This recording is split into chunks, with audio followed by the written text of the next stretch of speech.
I just wanted to come on here and talk about the practice of yoga. I have been doing yoga for 24 years, and I just wanted to give you my thoughts on it. So, yoga is a spiritual practice at its core. So it's not just a physical practice where you're getting physical benefits, even though you definitely do get physical benefits, but it goes way beyond that. It is it truly is a spiritual practice, and so I'll explain more about that a little bit later. But first of all, I'll just say that yoga is excellent for your physical body. You use a lot of body resistance, so you do get muscle tone. You also, it's great for your bones, great for your back, great for your posture, and your overall strength. It's also good for your mind, because when you're doing these postures, there is a lot of breathing and focus. So when you have to focus and you breathe, it kind of helps your mind to clear out all of the random thoughts that we tend to have day to day.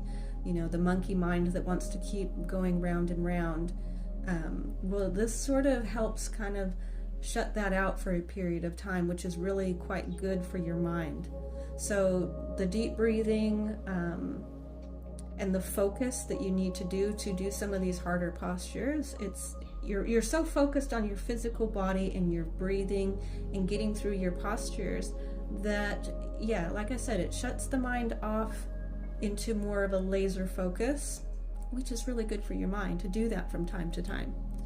Another thing it's good for is your emotions, believe it or not. So in our bodies, we hold our emotion inside of our body, in our muscles. That's why you get, when you're stressed out, you get sore necks and you get sore backs from this tension.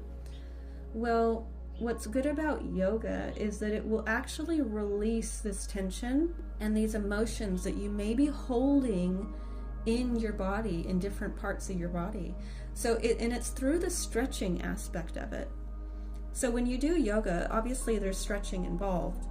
So when you're stretching, it also releases out this emotion and these so you might be holding on to fear, you might be holding on to stress, you might be holding on to resentment, shame, disgust.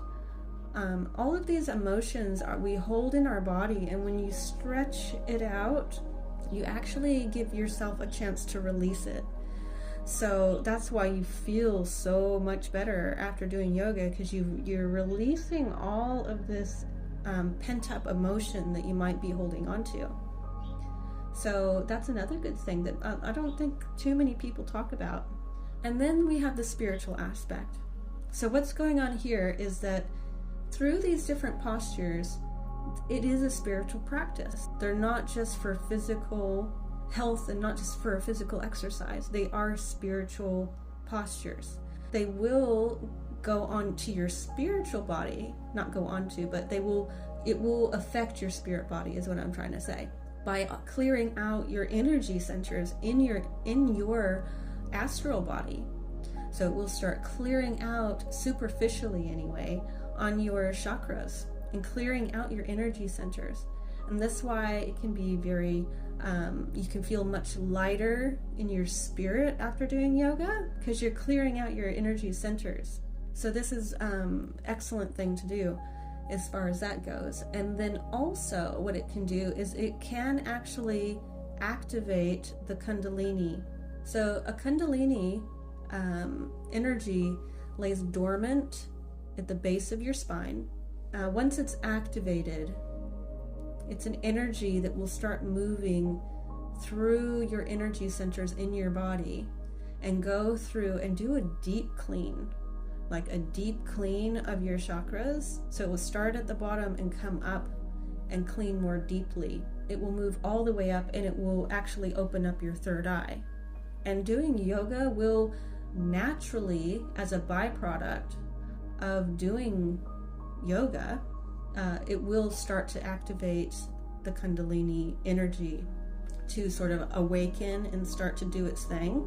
You can shut it down if you aren't comfortable with it, if you don't feel ready for it. I have personally done that. I've personally shut mine down twice because it kind of frightened me, and I really didn't have any awareness of what was even going on at the time. So for me, it kind of scared me, and so I was able to just shut it down.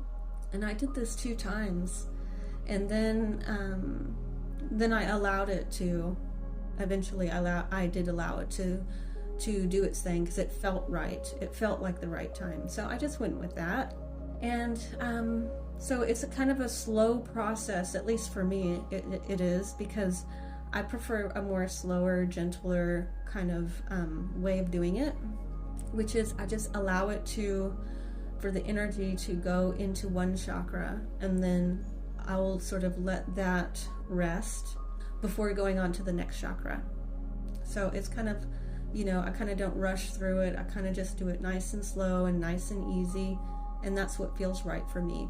Some people have more sort of dramatic Kundalini awakenings where it's more, they don't have any control. It's like a forced one, and it can be quite aggressive and more intense. Yeah, it can be, I think, harder to manage, and it can be a little bit more dangerous. Well, actually a lot more dangerous, because it's far more intense, whereas with the way that I've done it has been very controlled. I can kind of just like say, okay, well, that's enough for now, when it feels like the right time to move on to the next part of it. I like doing yoga myself because it has benefited me in many, many ways.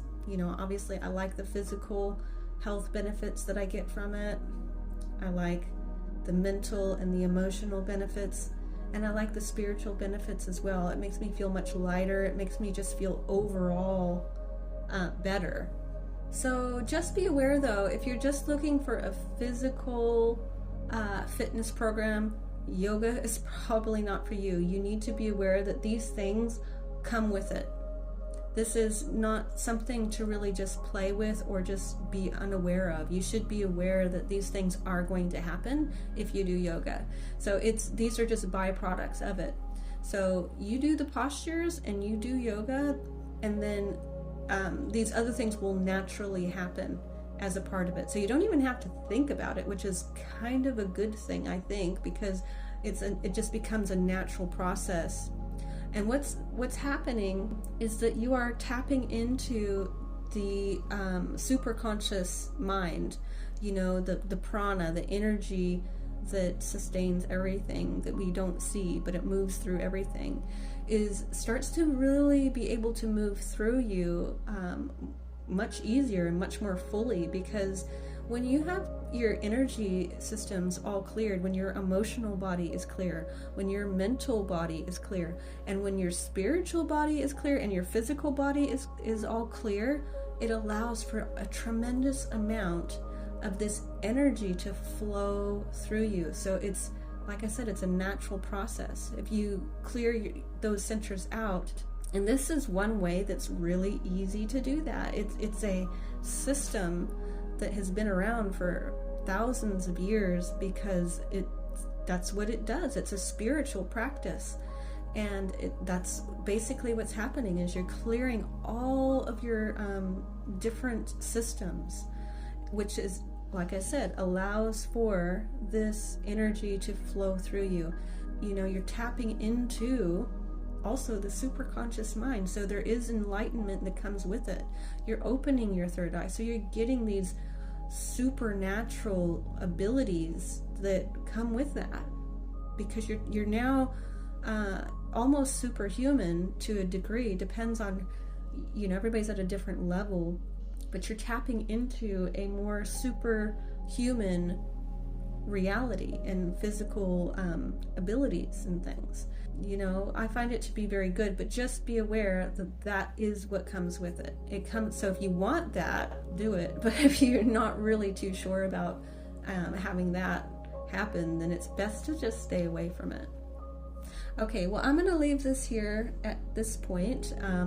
If I have any more thoughts to share with you about it, I will come back and do another video.